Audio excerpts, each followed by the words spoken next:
سورہ آل عمران آیت نمبر 144۔ آپ حضرات کے پاس پیج نمبر ہے 134، سیکنڈ لائن ہے۔ اعوذ باللہ من الشیطان الرجیم، بسم اللہ الرحمن الرحیم۔ وما محمد إلا رسول قد خلت من قبله الرسل أفإن مات أو قتل انقلبتم على أعقابكم ومن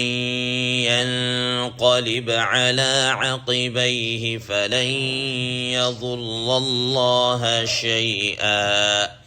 وسيجزي الله الشاكرين۔ صدق الله العظيم۔ اللهم صل على محمد النبي الأمي وعلى آله وسلم تسليما كثيرا كثيرا۔ محترم سامعین کرام، اس آیت مبارکہ کا ترجمہ اللہ تبارک و تعالی ارشاد فرماتے ہیں، وما محمد الا رسول، اور محمد صلی اللہ تعالی علیہ وسلم صرف اللہ تبارک و تعالی کے رسول ہی ہیں۔ قد خلت من قبلہ الرسل، تحقیق آپ سے پہلے بہت سارے رسول گزر چکے ہیں۔ افإن مات او قتل انقلبتم علی اعقابکم، تو اگر ان کا انتقال ہو جائے یا وہ شہید کر دیے جائیں، قتل کر دیے جائیں، تو کیا تم اپنے پاؤں پر الٹا پھر جاؤ گے، اپنے ایڑیوں پر الٹا پھر جاؤ گے؟ ومن ينقلب على عقبيه، اور جو شخص اپنے ایڑیوں پر الٹا پھر جائے گا، فلن يضر الله شيئا، تو ہرگز وہ اللہ تعالیٰ کو کچھ بھی نقصان نہیں دے گا۔ وسيجزي الله الشاكرين، اور اللہ تبارک و تعالی ثابت قدم رہنے والوں کو بدلہ عطا کریں گے، بدلہ دیں گے۔ محترم سامعین کرام، آپ حضرات کے سامنے یہ بات آ چکی، غزوہ احد سے متعلق گفتگو ہو رہی کہ جس وقت رسول اللہ صلی اللہ تعالی علیہ وسلم کی شہادت کے متعلق ایک غلط افواہ پھیل گئی، اور اس افواہ کے نتیجے میں حضرات صحابہ کرام رضوان اللہ تعالی علیہم اجمعین کے درمیان بددلی سے پھیل گئی، اور یہ بددلی کا پھیل جانا یہ فطری ایک چیز تھی، کیونکہ ان کو جس طریقے سے نبی صلی اللہ علیہ وسلم سے محبت اور وہ سب کچھ آپ صلی اللہ علیہ وسلم پر نچھاور کر دینے والے، جب آپ صلی اللہ علیہ وسلم کی شخصیت ہی نہ رہی تو ان کا اس طرح بددل ہو جانا اور ان کے اوپر اس طرح کے احوال کا طاری ہو جانا یہ ایک فطری چیز تھا۔ ہر وہ انسان یہ سمجھ سکتا ہے کہ جو یہ سمجھتا ہے کہ حضرات صحابہ کرام رضوان اللہ تعالی علیہم اجمعین کو نبی صلی اللہ علیہ وسلم کے ساتھ کیا تعلق تھا، کیا رشتہ تھا، تو ان کی کیا حالت ہوگی، یہ کسی سے کوئی ڈھکی چھپی بات نہیں ہے۔ ہم دنیا کے اندر دیکھتے ہیں کہ بسا اوقات کسی آدمی کو کسی کے ساتھ کوئی دلی لگاؤ ہوتا ہے، قلبی تعلق ہوتا ہے، فرض کیا ماں کے ساتھ ہے، فرض کیا والد کے ساتھ ہے، بیوی کے ساتھ ہے، بیٹے یا بیٹی کے ساتھ ہے، تو ان میں سے اگر کسی کی وفات ہو جاتی ہے، ڈیتھ ہو جاتی ہے، تو بندے کو صدمہ آتا ہے، صدمہ لگتا ہے، اور وہ ایک طرح سے اس وقت وہ ہوش و حواس میں نہیں ہوتا۔ اسی طریقے سے کی کیفیت حضرات صحابہ کرام رضوان اللہ تعالی علیہم اجمعین کی تھی، اور انہوں نے یہ کہا کہ جب رسول اللہ صلی اللہ علیہ وسلم ہی نہ رہے تو ہم رہ کر کیا کریں گے، یا ہم کیا کریں گے۔ تو اب اللہ تبارک و تعالی نے چونکہ حضرات صحابہ کرام رضوان اللہ تعالی علیہم اجمعین سے رہتی دنیا تک کام لینا تھا، اور انہوں نے رسول اللہ صلی اللہ تعالی علیہ وسلم کے مشن کو آگے پہنچانا تھا اور آپ صلی اللہ علیہ وسلم کے اس شریعت کو اور ان کو آگے لے کر چلنا تھا. تو ان کے اندر کہیں بھی کوئی کمی یا کوئی اس طرح آ گئی تو اللہ تبارک و تعالیٰ نے اس کا ازالہ فرمایا اور ان کی اصلاح فرمائی اور ان کی اس غلطی کو کیا کیا، معافی کیا، جیسا کہ آگے آئے گا۔ تو اس میں حضرات صحابہ کرام رضوان اللہ تعالی علیہم اجمعین کو تنبیہ کی جا رہی ہے اور کہا جا رہا ہے وما محمد الا رسول قد خلت من قبل رسول، کہ رسول اللہ صلی اللہ تعالی علیہ وسلم کی حیثیت تو ایک نبی، پیغمبر اور رسول کی ہے، وہ خدا تو نہیں ہے نا، وہ اللہ تو نہیں ہے، وہ تو اللہ تبارک و تعالیٰ کے بندے ہیں، رسول ہیں، پیغمبر ہیں۔ تو جب اللہ تبارک و تعالیٰ کے رسول ہیں تو یاد رکھیے گا اس سے آپ صلی اللہ علیہ وسلم سے پہلے بھی کئی حضرات انبیاء علیہ السلام اس دنیا کے اندر آئے اور وہ چلے گئے۔ بعض حضرات انبیاء علیہ السلام طبعی موت مرے اور بعضوں کو کیا کر دیا گیا، شہید کر دیا گیا، ٹھیک ہے نا۔ آپ دیکھ لیجئے مثال کے طور پر حضرت زکریہ علیہ السلام ہے، حضرت یحییٰ علیہ السلام ہے، ان سب کو کیا کیا گیا، شہید کیا گیا۔ بلکہ آپ حضرات نے پیچھے پڑھا کہ ان یہود نے حضرات انبیاء علیہ السلام میں تقریباً ایک ہی دن میں 43 حضرات انبیاء علیہ السلام کو قتل کیا، شہید کیا، ٹھیک ہے نا۔ اور اسی طریقے خود قرآن مجید میں اللہ تبارک و تعالی نے اس کا ذکر کیا ہے، جیسا کہ ہم پیچھے پڑھ کے آ چکے ہیں، سورہ بقرہ میں بھی پڑھ کے آ چکے ہیں اور اس پارے کے شروع میں پڑھا وَيَقْتُلُونَ النَّبِيِّينَ بِغَيْرِ الْحَقِّ، ٹھیک ہے نا۔ اور ایک جگہ فرمایا وَقَتْلِهِمُ الْأَنْبِيَاءَ بِغَيْرِ حَقٍّ، ٹھیک ہے نا، کہ حضرات انبیاء علیہ السلام کا ناحق قتل کرنا۔ تو یہ کیا ہے، یہ ہوتا ہوا ہے۔ اور بعض حضرات انبیاء علیہ السلام کیا ہے، طبعی موت مر گئے۔ تو لہذا رسول اللہ صلی اللہ تعالی علیہ وسلم کا اس دنیا سے چلے جانا یا شہید ہو جانا یہ ایک طبعی امر ہے، یہ ہو کر رہے گا، یہ ہو کر رہے گا۔ اللہ تبارک و تعالیٰ کی ذات اقدس وہ ہیں جو ابد الآباد سے ہیں اور ہمیشہ ہمیشہ رہیں گے، ان پر فنا نہیں آئے گی۔ باقی دنیا کی جو بھی مخلوق ہے اس کے اوپر کیا ہے، فنا آئے گی، وہ اس نے اس دنیا سے چلے جانا ہے۔ خود قرآن مجید میں اللہ تبارک و تعالی نے فرمایا کل من علیہا فان ویبقى وجہ ربک ذو الجلال والاکرام، ہر چیز کے اوپر فنا آئے گی، ٹھیک ہے نا۔ اور اگر باقی رہنے والی ذات اقدس ہے تو وہ صرف اللہ تبارک و تعالی کی ذات بابرکات ہے، ٹھیک ہے نا۔ کل شیء ہالک الا وجہہ، ہر چیز نے ہلاک ہو جانا ہے سوائے رب العالمین کے، ٹھیک ہے۔ تو فرمایا کہ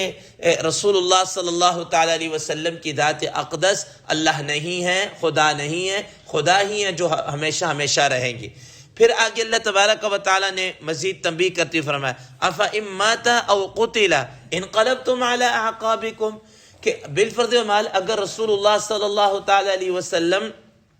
فوت ہو جائیں، طبعی موت مر جائیں، یا آپ صلی اللہ علیہ وسلم کو شہید کر دیا جائے، انقلبتم علی اعقابکم، تم اپنے ایڑیوں کے بل پھر جاؤ گے۔ کیا مطلب کہ تم دین سے پھر جاؤ گے؟ کیا دین کا یہ تقاضا ہے کہ رسول اللہ صلی اللہ تعالی علیہ وسلم لے کر آئے اور وہ زندہ نہیں رہے تو بس دین کو بھی چھوڑ دے؟ یہ نہیں، ایسا نہیں ہونا چاہیے۔ اور حضرت مفتی شفیع صاحب رحمہ اللہ نے اپنی تفسیر کے اندر یہ بات لکھی، وہ فرماتے ہیں کہ اصل میں در حقیقت رسول اللہ صلی اللہ علیہ وسلم کی زندگی کے اندر ہی اللہ تبارک و تعالی اس طرح کے احوال لے کر آنا چاہ رہے تھے اور ان کی اصلاح کرنا مقصود تھی حضرات صحابہ کرام رضوان اللہ تعالی علیہم اجمعین کی، تاکہ رسول اللہ صلی اللہ علیہ وسلم کے سامنے ان کی کیا ہو جائے، اصلاح ہو جائے، کہ کل کلاں کو جب رسول اللہ صلی اللہ تعالی علیہ وسلم اس دنیا سے تشریف فرما ہوں گے، چلے جائیں گے، تو پھر ان کی کیا حالت ہوگی؟ تو اس وقت بھی ان کو کیا ہے، سبق تو دینا ہے نا۔ تو ابھی اللہ تبارک و تعالی نے اس طرح کے احوال پیش کر دیے کہ ان کی شہادت کی افواہ اڑی اور صحابہ کرام رضوان اللہ تعالی علیہم اجمعین کے درمیان بددلی پھیلی اور وہ کوئی کدھر ہو گیا، کوئی کدھر ہو گیا۔ تو رسول اللہ صلی اللہ تعالی علیہ وسلم کو یہ احوال بتا کر ان کی اصلاح کرنا مقصود تھا کہ آگے چل کر اگر میں اپنی طبعی موت مر جاؤں گا تو تم کیا اسی طرح بدحواس ہو جاؤ گے، یا تم دین سے پھر جاؤ گے، یا کوئی اس طرح کا ہو جاؤ گے؟ تو اس کی کیا کی جا رہی، اصلاح کی جا رہی۔ تو فرمایا کہ کیا رسول اللہ صلی اللہ علیہ وسلم اگر اپنی کیا کہتے ہیں طبعی موت فوت ہو جائیں یا شہید کر دیے جائیں تو کیا تم دین سے پھر جاؤ گے؟ پھر آگے اللہ تبارک و تعالیٰ فرما رہے ہیں کہ وَمَن يَنْقَلِبْ عَلَىٰ عَقِبَيْهِ فَلَن يَضُرَّ اللَّهَ شَيْئًا، یاد رکھنا جو آدمی دین سے پھر جائے گا، ٹھیک ہے نا، اپنے ایڑیوں کے بل پھر جانے کا مطلب کیا ہے کہ جو آدمی دین سے پھر جائے گا، دین کو چھوڑ دے گا، تو وہ کوئی اللہ تعالیٰ کا نقصان نہیں کر رہا، وہ در حقیقت اپنے آپ کا کیا کر رہا ہے؟ نقصان کر رہا ہے، اس کا اپنا نقصان ہے۔ محترم سامعین اکرام، یاد رکھیے گا، یہ ہم جتنی بھی عبادات کر رہے ہیں، نمازیں پڑھ رہے ہیں، نیکیاں کر رہے ہیں، اور بھی کیا کہ طاعات کے اور ان کے جتنے کام کر رہے ہیں، یا ہم گناہوں سے بچ کر نیکیاں کر رہے ہیں، ٹھیک ہے نا، اس میں کوئی اللہ تبارک و تعالیٰ کو رتی برابر بھی کیا ہے کوئی فائدہ نہیں ہے۔ ایسا نہیں ہے کہ ہم اگر عبادت کرتے رہیں گے تو اللہ تبارک و تعالیٰ کی شان بڑھتی چلی جائے گی، اور اگر العیاذ باللہ ہم جناب اللہ وہ اللہ تبارک و تعالیٰ کی عبادت کرنا چھوڑ دیں گے اور نافرمانی کریں گے، نئی بات مانیں گے، تو اللہ تعالیٰ کی شان اقدس میں کوئی کمی آ جائے گی۔ حاشا وکلا، ایسی ہرگز کوئی بات نہیں۔ رسول اللہ صلی اللہ تعالیٰ علیہ وسلم کی حدیث مبارکہ ہے جس کا مفہوم یہ ہے،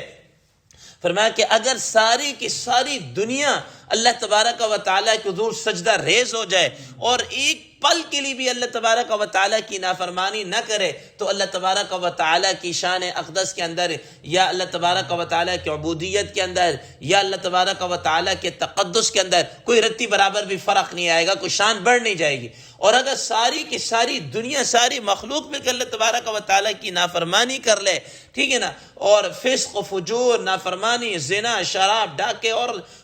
کوئی سے بھی جناب گناہ کا کام وہ سب کرنا شروع ہو گئے، تو فرمایا کہ اللہ تبارک و تعالیٰ کی تقدیس کے اندر ایک رتی برابر بھی کیا ہے فرق نہیں آئے گا، شان کوئی کم نہیں ہو جائے گی۔ اس لیے فرمایا کہ یہ جتنی بھی طاعات ہیں، نیکیاں ہیں، ایمان ہے، یہ ساری کا سارا تمہارے لیے ہے، تمہیں اس کا کیا ہو رہا ہے؟ فائدہ ہو رہا ہے۔ تو اس لیے یہ ذہن نشین رکھیے گا کہ وَمَن يَنْقَلِبْ عَلَىٰ عَقِبَيْهِ، جو شخص ایڑیوں کے بل پھر جائے گا، یعنی دین سے پھر جائے گا، مرتد ہو جائے گا، اس دین کو چھوڑ دے گا، فَلَن يَضُرَّ اللَّهَ شَيْئًا، وہ ہرگز اللہ تعالیٰ کو کوئی نقصان نہیں پہنچا رہا، اگر وہ نقصان پہنچا رہا ہے تو صرف اپنے آپ کو پہنچا رہا ہے۔ تو اس لیے یہ سبق دے دیا گیا کہ اب اگر رسول اللہ صلی اللہ علیہ وسلم کا اب اگر یہ معاملہ ہوا، یا آگے چل کر جب رسول اللہ صلی اللہ علیہ وسلم اس دنیا سے چلے جائیں گے، تو تمہیں اس مشن سے ہٹنا نہیں ہے، بلکہ رسول اللہ صلی اللہ تعالیٰ علیہ وسلم کی جو تعلیمات ہیں، آپ صلی اللہ علیہ وسلم کی بتلائی ہوئی جو شریعت ہے، آپ صلی اللہ علیہ وسلم کا دیا ہوا جو مشن توحید کا ہے،